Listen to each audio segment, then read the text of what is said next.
હવે ડુંભાલમાં આકાશી આફત છે। મીઠી ખાડીના પાણી ફરી વળતા જ આખો વિસ્તાર જળમગ્ન થઈ ચૂક્યો છે। કમરડૂબ પાણીમાં ગરકાવ થયું છે ડુંભાલ। ઘરો દુકાનોમાં પૂરના પાણી ઘૂસી ગયા છે। સુરતની મીઠી ખાડી આફતની ખાડી બની ગઈ છે। ડુંભાલ વિસ્તાર બેટમાં ફેરવાયો હોય એ પ્રકારના દ્રશ્યો આપ જોવાનું શરૂ કરી ચૂક્યા છો। ભયાનક દ્રશ્યો છે। ઘરો દુકાનોમાં પૂરના પાણી ઘૂસી ગયા છે। ટુ વ્હીલરની તો તાકાત છે જ નહીં। આપ જોઈ રહ્યા છો મહાકાય ટ્રક એ પણ લાચાર છે। અનેક ફોર વ્હીલરોને નુકસાન પહોંચ્યું છે। પ્રજા જાય તો જાય ક્યાં એવી સ્થિતિનું નિર્માણ હાલમાં થઈ રહ્યું છે। સુરત ખૂબ જ બગડી છે। આપ જોઈ રહ્યા છો।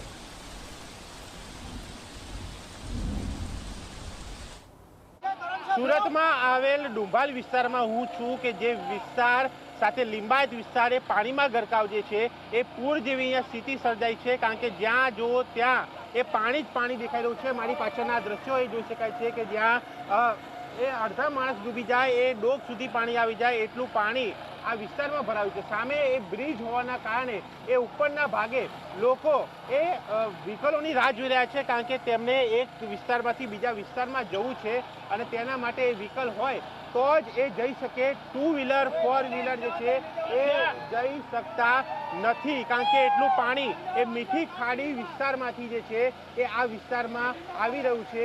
બીજી ખાડીઓમાં આ જે પાણી જે છે એ જઈ રહ્યું છે અને એ સ્થિતિ જોઈ શકાય છે।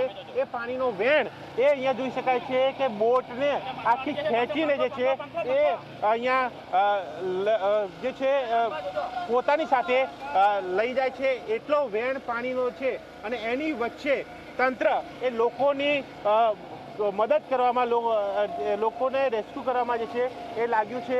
અહીંયા જોઈ શકાય છે કે આ ફાયર વિભાગનો સ્ટાફ એ અહીંયા જે બીમાર વ્યક્તિ હોય ખાસ તેને પ્રાવધાન્ય આપીને તેમનું એક રેસ્ક્યુ કરી રહ્યા છે। આસપાસની એ બિલ્ડિંગોની નજર કરો। બિલ્ડિંગોમાં લોકો જે છે એ ધાબા ઉપર એ અહીંયા જોવા મળી રહ્યા છે। સોસાયટીના ગેટ ઉપર જોવા મળી રહ્યા છે અને આ સામેના દ્રશ્યો એ ફાયર સ્ટાફ સાથે આપણે વાત કરીશું કારણ કે તેઓ છેલ્લા 2 દિવસથી આ કામગીરીમાં લાગ્યા છે। તેમનું પોતાનું ફાયર સ્ટેશન એ પણ પાણીમાં ગરકાવ છે છતાં પણ તેઓ આ રેસ્ક્યુ કામગીરી કરે ત્યારે તેમનું શું કહેવું છે એ પણ જાણીશું। આપનું નામ? બિપિન કુમાર રાજપૂત। બિપિનભાઈ શું કહેશો આજે આ કામગીરીમાં આપ લાગેલા છો કેટલા દિવસથી? અમે લગભગ પાછલા 3 દિવસથી આ કામગીરીમાં લાગેલા છીએ। 3 દિવસથી પાણી ભરાયેલું છે। અમારું ફાયર સ્ટેશન આખું પાણીમાં ડૂબી ગયેલું હોવા છતાં અમે અમારા પબ્લિકની સેવા માટે પ્રાધાન્ય આપીને આ કામગીરી કરી રહ્યા છીએ। અમારે લગભગ ગઈકાલે 200થી માણસોને બહાર કાઢવામાં આવેલા હતા ને આજે બી અમે લગભગ 50થી 60 માણસોને બહાર કાઢેલા છે ને મેડિકલ પેશન્ટ જે હોય બીમાર કન્ડિશનમાં એ લોકોને પ્રથમ સ્થાને અમે પ્રાધાન્ય આપીએ છીએ બહાર કાઢવા માટે। આ રીતની અમારી કામગીરી ચાલે છે। અહીંયા તમારું ફાયર સ્ટેશન છે એની બાજુમાં આરોગ્ય કેન્દ્ર છે એ પણ પાણીમાં છે, સ્કૂલો પણ પાણીમાં, સોસાયટીઓ પાણીમાં, ફ્લેટો, પાર્કિંગો, વાહનો પણ પાણીમાં છે। હા, બધું જ પાણીમાં છે। અમારા ઘરની આ ફાયર સ્ટેશનની આજુબાજુ બધી જ વસ્તુઓ પાણીમાં છે અત્યારે હાલ। તો લોકોને લાવવા લઈ જવાની પણ સુવિધા તંત્ર દ્વારા કરવામાં આવી હશે? હા, એ ચાલે જ છે પણ મેડિકલ પેશન્ટ જે હોય એમને પ્રથમ પ્રાધાન્ય આપવામાં આવે છે। અચ્છા, કેટલા વર્ષોથી તમે આ સ્થિતિ જોવો છો? દર વર્ષે। હા, તો દર વર્ષે તમે જોવો છો તો આનો નિકાલ નથી ક્યાંય?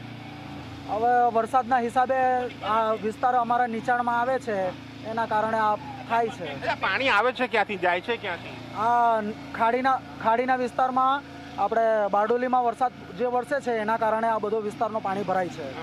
ઉપરવાસમાં જે પાણીઓ ભરાતો હોય વરસાદ થતો હોય એ બધું પાણી અહીંયા આવે છે। પાણીના કરંટ પણ છે અહીંયા કંઈક? બહુ જ ફાસ્ટ છે। અમારી બોટો ચાલતી નથી। કરંટ એટલે પાણીનો વેણ। પાણીમાં જે બહુ વધારે વેણ હોય છે એના કારણે બોટો ખેંચાઈ જાય છે ને મોટરો એ થાય છે એટલે તકલીફ થાય છે છતાં અમે બધાને પ્રાધાન્ય આપીએ છીએ સેવા માટે।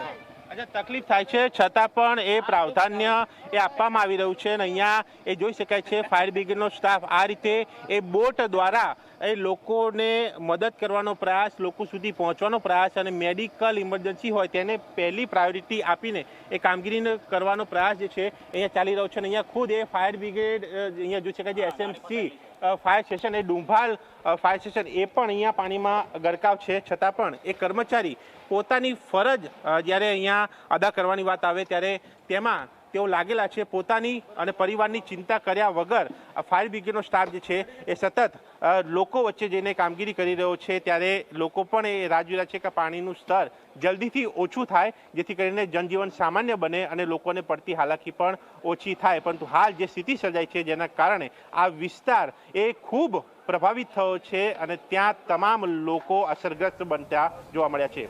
કેમેરામેન તુષાર સાથે દર્શન રાવલ, ઝી મીડિયા, સુરત.